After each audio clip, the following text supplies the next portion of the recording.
साथियों नमस्कार। आज का वीडियो का मुख्य विषय है कि वर्षफल में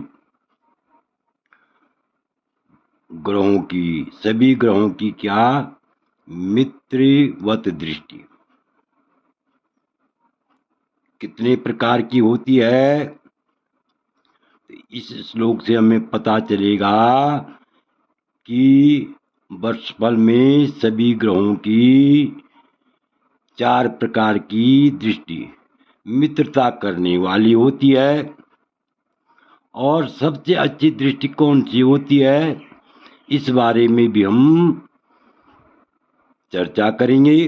तो इससे पहले मेरा आप लोगों से अनुरोध है कि यदि आपने अभी तक मेरा चैनल सब्सक्राइब नहीं किया तो अवश्य सब्सक्राइब करने का कष्ट कीजिए, वीडियो को लाइक कीजिए, शेयर कीजिए। तो इसमें सबसे ध्यान देने योग्य बात यह है, मैं पहले जो है इस शास्त्रोक्त श्लोक का उद्धृत कर रहा हूँ, उल्लेख कर रहा हूँ, और इस शास्त्रोक्त श्लोक के बाद उसके बाद मैं अन्वय करूँगा, उसके बाद इसका हिंदी में अर्थ बताऊँगा। तो आपसे अनुरोध है कि वीडियो को आदि से अंत तक अवश्य देखें। ध्यान दीजिए, यहाँ पर श्लोक है, यानी मित्रवत दृष्टि, सभी ग्रहों की मित्रवत दृष्टि 4 प्रकार से होती है।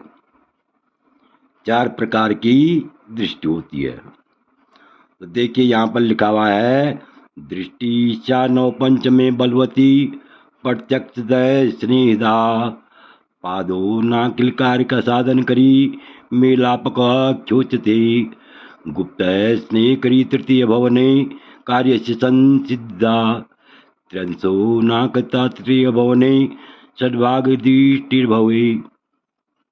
यहाँ पर ध्यान दीजिए, ये श्लोक है।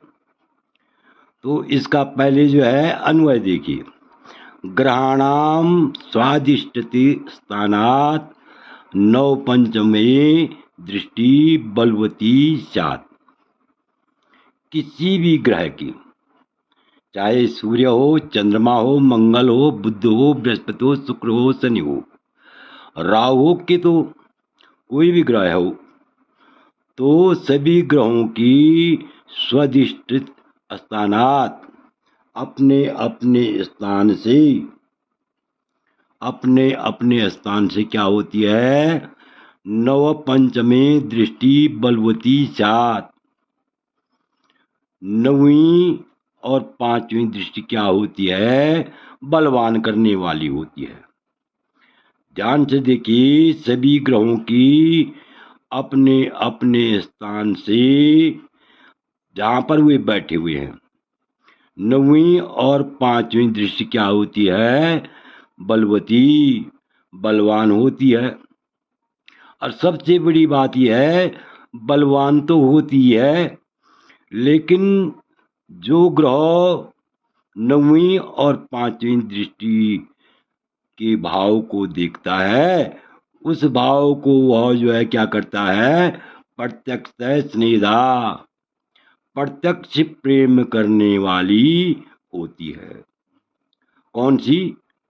ध्यान से देखिए, 5वीं, 9वीं और 5वीं, 9 पंचमी दृष्टि बलवती स्यात्। 9वीं और 5वीं दृष्टि बलवान तो होती है, लेकिन प्रत्यक्ष प्रेम करने वाली भी होती है। प्रत्यक्ष स्नेहिता, प्रत्यक्ष रूप से प्रेम करने वाली होती है। पादोना, ये जो है पादोना का मतलब है कि 3 चरण की दृष्टि होती है, लेकिन अखिल कार्य साधन करी मेलापकाख्या उच्चते। यद्यपि ये दृष्टि क्या होती है, 9वीं 5वीं, ये जो है, ये दृष्टि जो है 3 चरण वाली होती है, लेकिन अखिल कार्य साधन करी, संपूर्ण कार्य को सिद्ध करने वाली होती है। संपूर्ण कार्य को क्या करने वाली होती है, सिद्ध करने वाली होती है। माना बृहस्पति जहाँ बैठा हुआ है, वहां से यदि वह पंचम दृष्टि को, जिस भाव को पंचम दृष्टि से देख रहा है, तो उस भाव में शुभ फल की वृद्धि होती है। और जिस भाव में जो है जो कार्य सिद्ध होता है, उस कार्य को सिद्ध करके ही छोड़ता है। अर्थात उस भाव में उस कार्य को पूर्ण रूप से सिद्ध करता है। समझ रहे होंगे आप? ये जो ये दृष्टि क्या होती है? कार्य को सिद्ध करने वाली अर्थात पूर्ण करने वाली होती है, पूर्ण करने वाली होती है।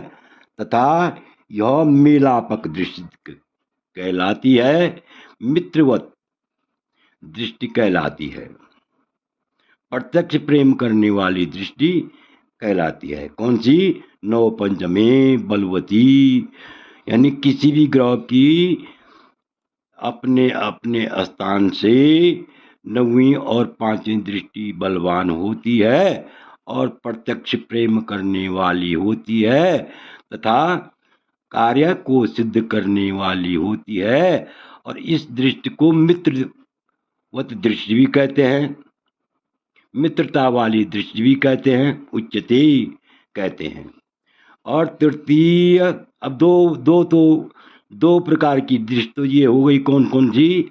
नवम और पंचम। अब दो प्रकार की कौन सी है? तृतीय भवने दृष्टि गुप्त स्नेह करी कार्य संसिद्धता स्यात्। और तीसरी दृष्टि और यहाँ पर जो है गुप्त स्नेह करी तृतीय भवने कार्य संसिद्धता, यानी तीसरे भवन की दृष्टि, तीसरे भवन में दृष्टि। जो ग्रहों की तीसरे भवन में दृष्टि होती है, अपने से तीसरे स्थान में दृष्टि होती है, वह गुप्त स्नेह करने वाली होती है, अर्थात गुप्त रूप से प्रेम करने वाली होती है।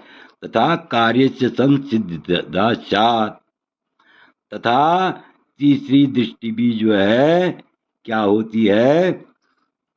पूर्ण रूप से कार्य को सिद्ध करने वाली होती है, पूर्ण रूप से कार्य को सिद्ध करने वाली होती है। और इसी प्रकार एकादश भवन की दृष्टि भी जो है क्या होती है? पूर्ण रूप से कार्य को सिद्ध करने वाली होती है। तो इस प्रकार से आप समझ सकते हैं कि किसी भी ग्रह की मित्रवत दृष्टि 4 प्रकार की होती है। 2 प्रकार की जो है प्रत्यक्ष प्रेम करने वाली होती है और 2 प्रकार की गुप्त दृष्टि होती है, गुप्त रूप से स्नेह करने वाली होती है। तो प्रत्यक्ष प्रेम करने वाली कौन सी दृष्टि होती है? नव पंचमी, नवीं और पांचवी दृष्टि प्रत्यक्ष प्रेम करने वाली होती है। और एकादश और तृतीय भवन की दृष्टि गुप्त रूप से प्रेम करने वाली होती है, परंतु यह भी पूर्ण कार्य से संसिद्धा भवस्यात्, पूर्ण कार्य को सिद्ध करने वाली होती है। तो इस प्रकार से आशा है कि आप इस वीडियो को भली बात समझ गए होंगे। आपसे अनुरोध है कि यदि आपने अभी तक मेरा चैनल सब्सक्राइब नहीं किया तो अवश्य सब्सक्राइब करने का कष्ट कीजिए, वीडियो को लाइक कीजिए, शेयर कीजिए। विशेषकर मैं उन लोगों का, उन सज्जनों का, उन ज्योतिष के जिज्ञासुओं का मैं अत्यंत आभारी हूँ जो मेरे वीडियो को नियमित रूप से देख रहे हैं। वीडियो देखने के लिए बहुत बहुत उन्हें धन्यवाद।